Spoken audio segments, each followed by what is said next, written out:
الحمد للہ نحمده ونستعینه ونستغفره ونؤمن به ونتوکل علیہ ونعوذ باللہ من شرور انفسنا ومن سیئات اعمالنا من يهده الله فلا مضل له ومن يضلل فلا هادي له واشهد ان لا اله الا الله واشهد ان محمدا عبده ورسوله الله اما بعد فإن خير الحديث كتاب الله وخير الهدي هدي محمد صلى الله عليه وسلم وشر الأمور محدثاتها وكل محدثة بدعة وكل بدعة ضلالة وكل ضلالة في النار. أما بعد أعوذ بالله السميع العليم من الشيطان الرجيم. هو الذي أرسل رسوله بالهدى ودين الحق ليظهره على الدين كله. حضرات گرامی قدر، اللہ تبارک و تعالی نے جمی انسانیت کو اور جنات کے جہان کو حقیقی معنوں میں اپنی پوجا، اپنی بندگی اور اپنی عبادت کے لیے بنایا ہے.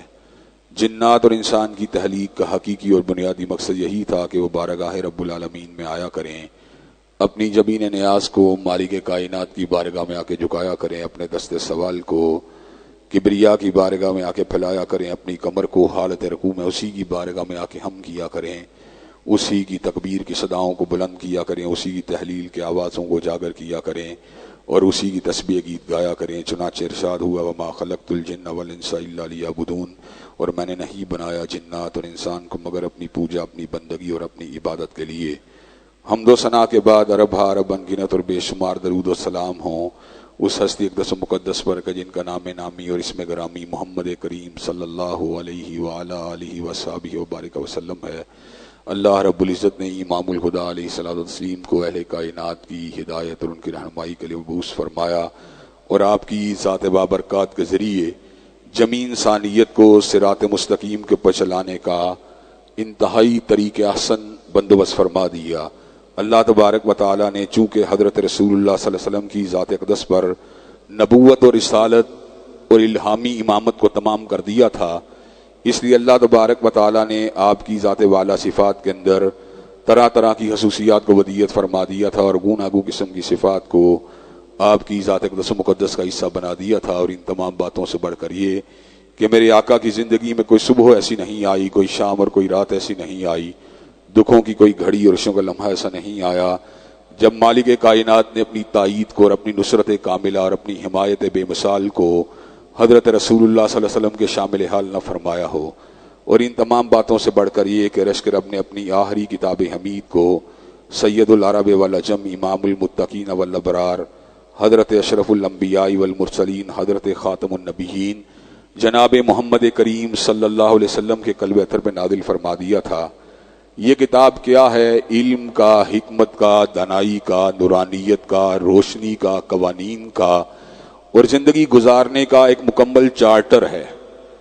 عام طور پہ ایسی کتاب جو موٹی تختی کے اندر 550 صفحے اور عام تختی کے اندر تقریباً 300 صفحات کے اوپر مشتمل ہو، اس کتاب کے اندر انسانوں کی زندگی گزارنے کی کامل رہنمائی کا تصور بھی نہیں کیا جا سکتا. لیکن اللہ تبارک و تعالی نے علم اور حکمت کو اس انداز کے اندر اس کتاب حمید میں سمو دیا ہے کہ عقائد کے معاملات ہوں یا عبادات کے معاملات، سیاسیات کے معاملات ہوں یا علی زندگی کے معاملات، اللہ تبارک و تعالی نے جمی انسانیت کی ہدایت کے لیے جتنے بھی لوازمات ہو سکتے ہیں اللہ تبارک و تعالی نے اس کتاب حمید کے اندر بطریق احسن جمع فرما دیے ہیں. یہ کتاب ایسی ہے کہ اس کے اندر غوطہ زن ہونے والا علم و حکمت اور دانائی کے موتیوں کو چنتا ہی رہتا ہے اور اس سے موتیوں کو نکالنے والا غوطہ ہور اس بات کے اوپر حیران ہو جاتا ہے کہ ہر مرتبہ غوطہ لگانے کے بعد علم و حکمت اور دانائی کے نئے سچے موتی اس کے ہاتھ میں آ جاتے ہیں. اللہ تبارک و تعالیٰ کے فضل و کرم سے آپ کا یہ گناہ گار بھائی اور آپ کا یہ گناہ گار بیٹا کم از کم پچھلے 30 برس سے قرآن مجید کے ایک معمولی طالب علم کی حیثیت سے اپنی زندگی کو بتا رہا ہے اور اللہ تبارک و تعالیٰ کے فضل و کرم سے جمی علوم، عصری علوم کو پڑھنے کے بعد اللہ تبارک و تعالیٰ نے اتنا بڑا کرم فرما دیا، اتنا بڑا شرف عطا فرما دیا کہ پروفیشنل انجینئر یا پروفیشنل کمپیوٹر سائنٹسٹ یا پروفیشنل سائیکالوجسٹ بننے کی بجائے اللہ تبارک و تعالی نے اپنی کتاب کی نوکری کا شرف عطا فرما دیا. اور حضرات گرامی قدر، میں کئی مرتبہ سوچتا ہوں کہ ہر مدعی کے واسطے دار و رسن کہا کہ کئی مرتبہ انسان سوچتا کچھ ہے اور ہو کچھ جاتا ہے. لائف کا شیڈیول انسان اپنی زندگی کے ابتدائی ایام کے اندر کچھ اور تیار کر رہا ہوتا ہے اور اللہ تبارک و تعالیٰ کے پلان اور ہوتے ہیں. جس وقت میں میٹرک کا اسٹوڈنٹ تھا تو میرے گھر والوں کے ساتھ کئی مرتبہ میرا یہ مناقشہ ہوتا تھا کہ تم نے ڈاکٹر بننا ہے، لیکن چونکہ میری میتھمیٹکس کی اپروچ بہتر تھی اس لیے میں نے کہا نہیں، میں نے انجینئر بننا ہے. اور انجینئرنگ کے اندر داخلہ لینا اس وقت میری بہت بڑی خواہش تھی اور میں نے کبھی سوچا بھی نہیں تھا کہ انجینئرنگ کے دوران ایک ایسا واقعہ رونما ہوگا جو میری پوری کی پوری زندگی کے اندر ایک انقلاب کو پیدا کر دے گا. زندگی کے اندر پہلی مرتبہ شر کے اثرات کا سامنا مجھے فرسٹ ایئر انجینئرنگ کی پریپ لیوز کے اندر کرنا پڑا اور اس دوران مختلف نفسیاتی ماہروں کے پاس بھی رجوع کیا، لیکن امن نہ ملا، چین نہ ملا، سکون نہ ملا، نیند نہ ملی، بے قراریوں کا علاج نہ ملا. ملا تو کہاں سے ملا؟ وہی دری نہ بیماری، وہی نہ محکمی دل کی، اور علاج اس کا وہی آب نشاط انگیز ہے ساکی. قرآن مجید اس کو میں FSC کی چھٹیوں کے اندر 18 پارے یاد کر چکا تھا اور ابھی 12 پارے یاد کرنے باقی تھے. میں نے اپنے تعلق کو السرنو کتاب اللہ کے ساتھ استوار کیا. کتاب اللہ میری زندگی کے اندر پوری طرح داخل ہو گئی. میں کتاب اللہ کو پڑھنے کا اس انداز میں ہوگر ہو گیا کہ جیسے تیسے کر کے میں نے انجینئرنگ کی تعلیم کو تو حاصل کر لیا، لیکن میرا اصل ٹارگٹ اور اصل مدعا قرآن مجید بن چکا تھا. اور میں یہ بات سمجھ چکا تھا کہ زندگی کے اندھیروں کا علاج اور نفس کی گراوٹ کا علاج اور انسانیت کی ذبو حالی کا علاج اور انسانیت کی پسماندگی اور درماندگی کا علاج اللہ تبارک و تعالیٰ نے اس کتاب حمید میں رکھ دیا ہے. حضرات گرامی قدر، انجینئر بننا، ڈاکٹر بننا کوئی حرج والی بات نہیں ہے، لیکن کئی مرتبہ اللہ تبارک و تعالیٰ کے پلان آپ کے پلان سے بہتر ہوتے ہیں. میں کئی مرتبہ یہ بات سوچتا ہوں اور ڈاکٹر ذاکر نائک سے ملاقات کا میں نے حال آپ کے پہلے بھی گوش گزار کیا تھا کہ ڈاکٹر ذاکر نائک حافظہ اللہ وہ MBBS ڈاکٹر ہیں. اگر وہ پریکٹیشنر ہوتے اور پریکٹسنگ وہاں پر ایک ڈاکٹر ہوتے تو شاید ممبئی سے باہر ان کو کوئی بھی نہ جانتا ہوتا.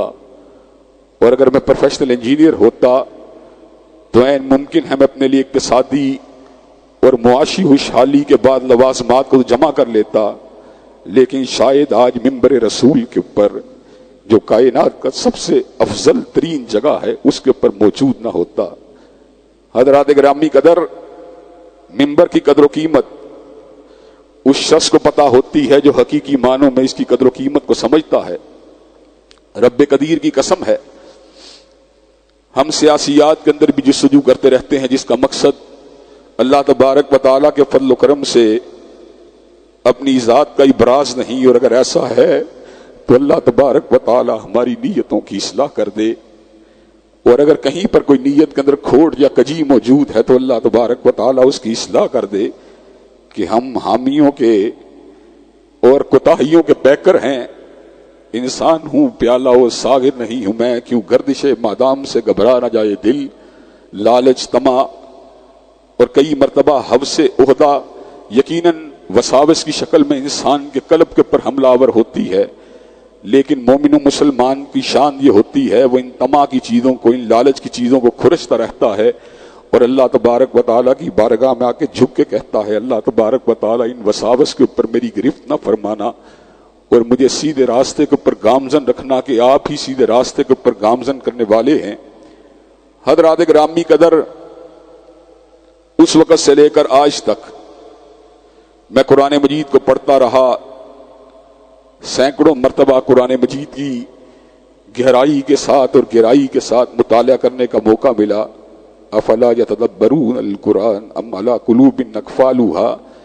دل کے کئی زنگ، دل کے کئی روگ اور دل کے کئی تالے اللہ تبارک و تعالیٰ کے فضل و کرم سے اسی قرآن مجید کی چابی نے کھولے. حضرات گرامی قدر، لیکن سچی بات یہ ہے کئی مرتبہ ابھی بھی جب میں قرآن مجید پڑھ رہا ہوتا ہوں تو ایسا نقطہ سامنے آتا ہے جو گزشتہ 30 برس کے دوران سامنے نہیں آیا ہوتا، اور اس موقع کے اوپر میں اپنے سر کو پکڑ کے سوچتا ہوں کہ اللہ کا کلام اتنی حکمت والا، اتنے علم والا، اتنی نورانیت اور اتنی شان والا ہے کہ تو کہاں پھر رہا ہے، تیرے شعور کی کیا اوقات ہے اور تیری استدلال کی یا استخراج کی کیا بلندی ہے. تو قرآن مجید کا احاطہ کبھی بھی نہیں کر سکتا. حضرات گرامی قدر، میں قرآن مجید کا ایک ادنا طالب علم، میں نے قرآن مجید سے محبت اور اس سے پیار کے ساتھ زندگی کے نئے دریچوں کو کھلتے ہوئے دیکھا اور نئے دروازوں کو کھلتے ہوئے دیکھا، اور میں نے قرآن مجید کو ایک مکمل ضابطۂ حیات کی شکل میں دیکھا. اور حضرات گرامی قدر، اس حوالے سے میں نے اس بات کو شاعر کی پورا ہوتے ہوئے دیکھا. وہ زمانے میں معزز تھے مسلمان ہو کر اور تم خار ہوئے تارک قرآن ہو کر، کہ زمانے کے اندر انسان کو عزت نہیں مل سکتی، وقار نہیں مل سکتا، تمکنت نہیں مل سکتی، شان نہیں مل سکتی. اس کتاب سے دور رہ کے مسلمان کو عروج نہیں مل سکتا.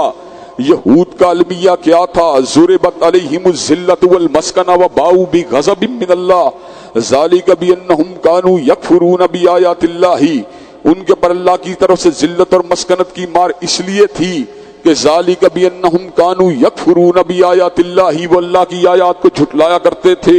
اور ہمارے زوال کی وجہ کیا ہے؟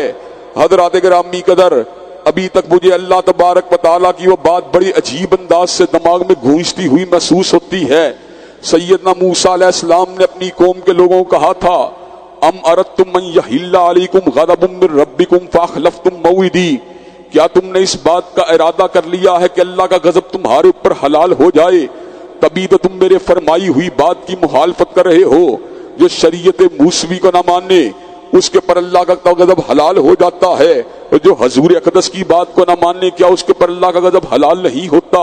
فَلْيَحْذَرِ الَّذِينَ يُخَالِفُونَ عَنْ أَمْرِهِ أَن تُصِيبَهُمْ فِتْنَةٌ أَوْ يُصِيبَهُمْ عَذَابٌ أَلِيمٌ. لوگوں کو ڈر جانا چاہیے، اگر وہ حضور اقدس کی حدیث کو نہیں مانیں گے، اگر وہ ان کے فرمانے والی شان کو نہیں مانیں گے، اگر وہ ان کی سنت مطہرہ کو نہیں مانیں گے، اگر وہ ان کی چال و ڈھال اور گفتار و رفتار کو نہیں مانیں گے، اگر وہ ان کی اٹھ کو بیٹھک اور نشست و برخاست کو نہیں مانیں گے، اگر وہ ان کی چال اور ڈال اور ان کے حلیہ لباس کو نہیں مانیں گے، اگر ان کی بود و باش اور ان کے انداز اطوار کو نہیں مانیں گے، اگر ان کی آئلی زندگی کو نہیں مانیں گے، اگر حضور اقدس کو اپنا امام نہیں مانیں گے اور حضور اقدس کو اپنے دل اور روحانیت کا فقط امام نہیں بلکہ مادیت کا امام نہیں مانیں گے، اگر وہ حضور اقدس کو پوری کائنات کو اور پوری زندگی کے تمام شعبوں اور فیکلٹیز کا امام نہیں مانیں گے، فَلْيَحْذَرِ الَّذِينَ يُخَالِفُونَ عَنْ أَمْرِهِ أَن تُصِيبَهُمْ فِتْنَةٌ أَوْ يُصِيبَهُمْ عَذَابٌ أَلِيمٌ. تو اللہ تبارک و تعالیٰ دو کاموں میں سے ایک کام کرے گا.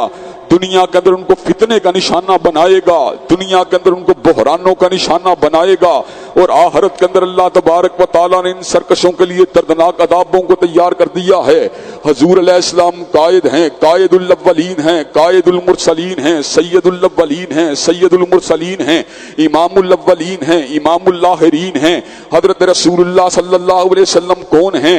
حضرات گرامی قدر وہ دنیا روحانیت کے بھی امام ہیں، دنیا مادیت کے بھی امام ہیں، اسٹیٹ کے بھی امام ہیں، ریاست کے بھی امام ہیں. حضرات گرامی قدر وہ جمعے کے دن بھی امام ہیں، مذہبی اجتماعات کے بھی امام ہیں، پرے کے بھی وہ امام ہیں، پنچایت کے بھی وہ امام ہیں، کچہری کے بھی وہ امام ہیں، اور اسمبلی کے بھی وہ امام ہیں، حلیے کے بھی امام ہیں، اور لباس کے بھی امام ہیں، تہذیب کے بھی وہ امام ہیں، اور تمدن کے بھی وہ امام ہیں، ثقافت کے بھی وہ امام ہیں، اور ریاست کے بھی وہ امام ہیں. حضرات گرامی قدر جمعے کے دن بھی وہ امام ہیں، اور جمعرات کے دن بھی امام ہیں، بدھ کے دن بھی امام ہیں، اور منگل کے دن بھی امام ہیں، پیر کے دن بھی امام ہیں، اور اتوار کے دن بھی امام ہیں، ہفتے کے دن بھی امام ہیں، اور جمعے کے دن بھی امام ہیں، اور صبح کے وقت بھی امام ہیں، اور حضرات گرامی قدر دوپہر کے وقت بھی امام ہیں، شام کے وقت بھی امام ہیں، اور راتوں کے وقت بھی امام ہیں، جلوتوں کے بھی امام ہیں، اور حلوتوں کے بھی امام ہیں، عالم ارواح کے بھی امام ہیں، اور عالم موجودات کے بھی امام ہیں، عالم حشر کے بھی امام ہیں، اور عالم برزخ کے بھی امام ہیں۔ حضرات گرامی قدر حضرت رسول اللہ کی امامت کاملہ کو مان کر ہی انسان اس مقام کے اوپر آ سکتا ہے کہ وہ سیدھے راستے کے اوپر چلنا شروع ہو جائے۔ حضرات گرامی قدر حضرت رسول اللہ صلی اللہ علیہ وسلم نے انسانیت کی بکھری ہوئی زلفوں کو سنوار دیا، انسانیت کے الجھے ہوئے راہوں کو ان کے لیے آسان بنا دیا۔ حضرات گرامی قدر تھوڑا تھوڑا آگے ہو جائیں، بارش کی شدت کی وجہ سے ساتھی جو ہیں وہ باہر کھڑے ہوئے ہیں تاکہ وہ بھی جو ہے ایڈجسٹ ہو جائیں آپ کے اندر۔ حضرات گرامی قدر حضرت رسول اللہ صلی اللہ علیہ وسلم نے جہاں پر انفرادی زندگی کے اندر انسانوں کے مسائل کو حل کیا، وہاں پر آپ نے اجتماعیت کے حوالے سے بھی انسانوں کے مسائل کو حل فرما دیا۔ حضرات گرامی قدر ریاست کے حوالے سے اپنی گزارشات کا سلسلہ جاری و ساری ہے۔ اس حوالے سے میں نے آپ کے سامنے اس بات کو رکھا تھا کہ حضرت رسول اللہ صلی اللہ علیہ وسلم نے حکمرانوں کی پہلی ذمہ داری جس کا تعین فرما دیا، وہ ذمہ داری یہ تھی کہ حضرت رسول اللہ صلی اللہ علیہ وسلم نے حکمرانہ وقت کی یہ ڈیوٹی لگا دی۔ آپ نے اپنے انداز و اعتبار سے اس بات کو واضح فرما دیا کہ حکمرانہ وقت کی پہلی ذمہ داری اور پہلی ڈیوٹی یہ ہے کہ وہ زمین کے اوپر توحید کے اقامت کے لیے کام کریں، توحید کے قیام کے لیے کام کریں، اور اس حوالے سے کسی قسم کی کوتاہی کا، کسی قسم کی کجربی کا مظاہرہ نہ کریں۔ حضرات گرامی قدر حضرت رسول اللہ صلی اللہ علیہ وسلم نے بتوں کو توڑ ڈالا، ستارہ پرستی اور اجرام سماویہ کے پوجا کا انکار کر دیا۔ حضرات گرامی قدر حکمرانہ وقت کی دوسری بڑی ذمہ داری یہ ہے کہ حکمرانہ وقت کو شاعر اللہ کے دفاع کے لیے ہر وقت اپنے آپ کو وقف رکھنا چاہیے، اور شاعر اللہ کے دفاع کے اندر پہلی بات جو ہے وہ حضور علیہ السلام کی حرمت ہے، حضرت رسول اللہ صلی اللہ علیہ وسلم کی ختم نبوت ہے۔ حضرات گرامی قدر قیام توحید کے بعد شاعر اللہ کا دفاع کرنا یہ حکمرانہ وقت کی ذمہ داری ہے۔ حضرات گرامی قدر جب کائنات کے اندر شاعر اللہ کا دفاع جو ہے اس کو یقینی بنا دیا جاتا ہے تو کائنات کے اندر پھر امن پیدا ہو جاتا ہے، پھر کائنات کے اندر انتشار اور فساد کے کوئی امکانات باقی نہیں رہتے۔ حضرات گرامی قدر ایک وقت تھا جس وقت خلیفہ عبد الحمید ثانی جو تھے وہ خلافت کے زوال کے باوجود مسلمانوں کے خلیفہ تھے۔ ایسے عالم کے اندر حضرت رسول اللہ صلی اللہ علیہ وسلم کی ذات اقدس کے حوالے سے یورپ کے اندر ہاکوں کو بنایا گیا، یورپ کے اندر تھیٹر کے اندر ڈراموں کو سجایا گیا۔ خلیفہ عبد الحمید ثانی رحمت اللہ علیہ نے یورپ کے حکمرانوں کو، فرانس اور برطانیہ کے حکمرانوں کو اس بات کا مراسلہ بھیجا، اگر تم نے توہین رسالت کے ارتکاب کو نہ چھوڑا تو عبد الحمید ثانی تمہاری اینٹ سے اینٹ کو بجا دے گا، تمہاری اقتدار کو زمین بوس کر دے گا، تمہیں اقتدار سے محروم کر دیا جائے گا۔ حضرات گرامی قدر عبد الحمید ثانی کی دھمکی کا اثر تھا کہ اسی وقت برطانیہ اور فرانس اس بات کو سمجھ گئے حضرت رسول اللہ کی اہانت کا ارتکاب نہیں کیا جا سکتا، حضرت رسول اللہ کی توہین کا ارتکاب نہیں کیا جا سکتا۔ حضرات گرامی قدر آج زوال امت کا دور ہے، اور دور کا عالم یہ ہے کہ آج فرانس کے اندر سرکاری سطح کے اوپر حضرت رسول اللہ صلی اللہ علیہ وسلم کے حاکوں کو بنایا جاتا ہے، اور حضرات گرامی قدر دنیا اسلام کے حکمران جو ہیں اس جو ہے جسارت کے باوجود بھی فرانس کے ساتھ سفارتی تعلقات کو رکھنے کے اوپر مجبور نظر آتے ہیں۔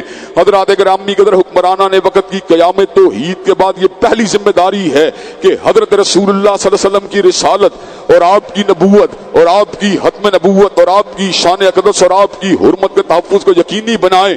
اگر حاکم وقت اپنی ذمہ داری کو ادا نہیں کرتا تو اس کو صحیح معنوں میں مسلمانوں کا امیر کہلوانے کا کوئی حق حاصل نہیں ہے، اس کو حقیقی معنوں میں مسلمانوں کا نمائندہ کہلوانے کا حق حاصل نہیں ہے۔ حضرات گرامی قدر خان صاحب آج حرمت رسول اللہ کے تمغوں کو اپنے سینے پر سجائے ہوئے ہیں، لیکن تاریخ اس بات کو کبھی بھی نہیں بھولے گی کہ برطانیہ نے باقاعدہ طور پہ آسیہ ملعونہ کو چھڑوانے کے لیے فنڈز کو ایلوکیٹ کیا تھا۔ حضرات گرامی قدر اس موقع کے اوپر آسیہ کو ملک سے فرار کروانے والے خان صاحب تھے، اور تاریخ اس بات کو کبھی بھی نہیں بھولے گی کہ حضرات گرامی قدر مسلم لیگ کے حکمرانوں نے اس ملک کے اندر حرمت رسول اللہ کے باقاعدہ حملہ کیا، ختم نبوت کے بل میں ٹیمپرنگ کی تھی۔ چنانچہ حضرات گرامی قدر حاکم وقت کی ذمہ داری بنتی ہے کہ وہ باقاعدہ طور کے اوپر شاعر اللہ کے دفاع کے لیے کمر بستہ رہے۔ بارانی موسم کی وجہ سے جو لوگ تھوڑی سی تکلیف کے اندر ہیں، اس وجہ سے بات کو مختصر کرنا چاہتا ہوں کہ حضرت رسول اللہ صلی اللہ علیہ وسلم کی شان اقدس کا دفاع اور آپ کی ختم نبوت کا دفاع یہ حاکم وقت کی ذمہ داری ہے. اور کیا کیا ذمہ داریاں ہیں اس حوالے سے انشاءاللہ آئندہ خطبہ جمعہ میں آپ حضرات کے سامنے اپنی گزارشات کو رکھا جائے گا. وآخر دعوانا الحمدللہ رب العالمین. الحمدللہ نحمدہ ونستعینہ ونستغفرہ ونؤمن بہ ونتوکل علیہ ونعوذ باللہ من شرور انفسنا ومن سیئات اعمالنا من یہدہ اللہ فلا مضل لہ ومن یضلل فلا ہادی لہ واشہد ان لا الہ الا اللہ واشہد ان محمدا عبدہ ورسولہ. اما بعد فإن خیر الحدیث کتاب اللہ وخیر الہدی ہدی محمد صلی اللہ علیہ وسلم وشر الامور محدثاتها وکل محدثۃ بدعہ وکل بدعۃ ضلالہ وکل ضلالۃ فی النار. حضرات گرامی قدر، حاکم وقت کی پہلی ذمہ داری اللہ کی توحید کا قیام ہے. زمین کے اوپر سے بت پرستی کا خاتمہ کرنا، اجرام سماویہ کی پوجا کا خاتمہ کرنا اور اللہ تبارک و تعالیٰ کی بندگی کی دعوت دینا، یہ حاکم وقت کی پہلی ذمہ داری ہے. افسوس کہ مسلمانوں کے حکمران بشمول پاکستان کے حکمران اپنی اس ذمہ داری کو نبھانے سے قاصر ہیں. دوسری ذمہ داری شاعر اللہ کا دفاع ہے. شاعر اللہ میں سب سے پہلے حضرت رسول اللہ صلی اللہ علیہ وسلم کی ذات اقدس کا دفاع آتا ہے. افسوس کی بات یہ ہے کہ ہمارے حکمران اس حوالے سے بھی اپنی ذمہ داریوں کو ادا کرنے سے قاصر ہیں. مسئلہ حرمت رسول اللہ کا ہو یا ختم نبوت کا ہو، ہمارے حکمرانوں کا ماضی استباط داغدار نظر آتا ہے. قادیانیت کی جو ہے حاشیہ برداری کرنا میاں صاحب کا دور ہو، اس حوالے سے بھی ہوتی رہی. خان صاحب کے دور کے اندر بھی ہوتی رہی. آتم میاں قادیانی کے حوالے ملک کے خزانے کی چابیوں کو کرنے کی جسارت کی گئی. الحمدللہ علماء اسلام کی نکابت کی وجہ سے، علماء اسلام کے جو تھی حق پرستی کی وجہ سے اللہ تبارک و تعالیٰ کے فضل و کرم سے خان صاحب کو یہ فیصلہ واپس لینا پڑا. حضرات گرامی قدر، حکمرانان وقت کی ذمہ داری ہے کہ حضرت رسول اللہ صلی اللہ علیہ وسلم کی حرمت اور آپ کی ذات اقدس کے اوپر ہم ہونے والے حملوں کو روکنے کے لیے باقاعدہ طور پہ مؤثر کردار ادا کرے. الحمدللہ پاکستان میں 295C کا قانون موجود ہے جو حرمت رسول اللہ صلی اللہ علیہ وسلم کے تحفظ کی ضمانت دیتا ہے. جو حضور علیہ السلام کا شاتم ہے وہ واجب القتل ہے. اس بات کو 295C کے قانون نے واضح کر دیا. اللہ تبارک و تعالیٰ کے حبیب علیہ السلام کی حرمت کا دفاع کرنا یہ بھی حکمرانان وقت کی ذمہ داریاں ہیں. حضرات گرامی قدر، آج کل ہم اس بات کو سمجھتے ہیں کہ شاید حاکم وقت کی ذمہ داری اسپتالوں کو بنانا ہے، شاید حاکم وقت کی ذمہ داری کسی کالج کو قائم کرنا ہے، شاید حاکم وقت کی ذمہ داری ڈیموں کو بنانا ہے، سڑکوں کو بنانا ہے. یقیناً یہ ذمہ داریاں بھی حکمرانوں کی ہیں، لیکن فقط یہ ذمہ داریاں نہیں. اگر یہی ذمہ داریوں کو ادا مسلم لیگ اور تحریک انصاف کے لوگوں نے کرنا تھا تو ہندوستان سے علیحدگی کی ضرورت کیا تھی؟ آج احمد آباد کے بزنس کالج کا مقام ہمارے لم سے اوپر ہے، ہمارے کراچی کی IBA سے اوپر ہے. حضرات گرامی قدر، اور Indian institute of technology Bangalore کا مقام UET سے اوپر ہے، نس سے اوپر ہے، GIK سے اوپر ہے. اگر ہم نے یہی کام کرنے تھے تو ہمیں انڈیا سے علیحدگی کی ضرورت نہ تھی. ہم نے اس وطن کو حاصل کیا، کلمہ طیبہ کی بنیاد پہ حاصل کیا. ہم نے اس وطن کو حاصل کیا، لا الہ الا اللہ کی عمل داری کے لیے حاصل کیا. ہم نے اس وطن کو حاصل کیا، حضرت رسول اللہ صلی اللہ علیہ وسلم کی حرمت کے دفاع کے لیے حاصل کیا. ہم نے اس وطن کو حاصل کیا، ختم نبوت کے معاملے کو جو ہے کلیدی حیثیت دینے کے لیے حاصل کیا. ہم نے اس وطن کو حاصل کیا، شراب کی بھٹیوں کو بند کرنے کے لیے حاصل کیا. ہم نے اس وطن کو حاصل کیا، کہبہ گری کے خاتمے کے لیے حاصل کیا. ہم نے اس وطن کو حاصل کیا، سودی لین دین کے خاتمے کے لیے حاصل کیا. لیکن حضرات گرامی قدر، 7 اشرے گزرنے کے باوجود یہ کام نہ ہو سکا. الحمدللہ قرآن و سنہ موومنٹ کے پلیٹ فارم سے یہ کام جاری و ساری ہے. حضرات گرامی قدر، اللہ تبارک و تعالیٰ کے فضل و کرم سے ڈیرہ غازی خان کے اندر، لیا کے اندر، اکاڑا کے اندر، قصور کے اندر، سیال کوٹ کے اندر اللہ تبارک و تعالیٰ کے فضل و کرم سے یونٹ قائم ہو چکے ہیں، اور دیگر بہت سے مقامات پہ یونٹ سازی کا سلسلہ جاری و ساری ہے. آپ تمام لوگ بھی شہر لاہور کے اندر یونٹ سازی کا حصہ بنے. یہ مرکز آپ کا مرکز ہے، یہ موومنٹ آپ کی موومنٹ ہے. حضرات گرامی قدر، انشاءاللہ دلائل کی طاقت کے ساتھ، براہین کی طاقت کے ساتھ، دستور کی طاقت کے ساتھ اور ووٹ کی طاقت کے ساتھ انشاءاللہ ڈٹ کے مقابلہ کیا جائے گا. حضرات گرامی قدر، ہماری نگاہ نہ فتح پہ ہوتی ہے نہ شکست پہ ہوتی ہے، یہ بازی عشق کی بازی ہے. گر جیت کے تو کیا کہنا، ہارے بھی تو بازی مات نہیں. حضور علیہ السلام کے نظام کی جنگ انشاءاللہ قلم کے ساتھ بھی لڑیں گے، زبان کے ساتھ بھی لڑیں گے اور انتخاب کے ساتھ بھی لڑیں گے. لڑتے رہیں گے، لڑتے رہیں گے، گریں گے پھر کھڑے ہوں گے گریں گے پھر کھڑے ہوں گے گریں گے پھر کھڑے ہوں گے، حتیٰ کہ حضرت رسول اللہ کے ہاتھ سے جام کوثر کے پانی کو پی لیا جائے گا، حتیٰ کہ حضرت رسول اللہ کی شفاعت کو حاصل کر کے جنت میں حوروں کی رفاقت کو اور غلمان کی ہمت کو حاصل کر لیا جائے گا، حتیٰ کہ حضور اقدس کی شان اقدس میں کھڑے ہو کر آپ کے سامنے آپ کے وفادار غلام کی حیثیت سے اپنے آپ کو پیش کر دیا جائے گا۔ حضرات گرامی قدر، کیا آپ ملک کے اندر نفاذ اسلام کی اس دستوری جدوجہد کا حصہ بننے کے لیے تیار ہیں؟ انشاءاللہ ان اللہ یامر بالعدل والاحسان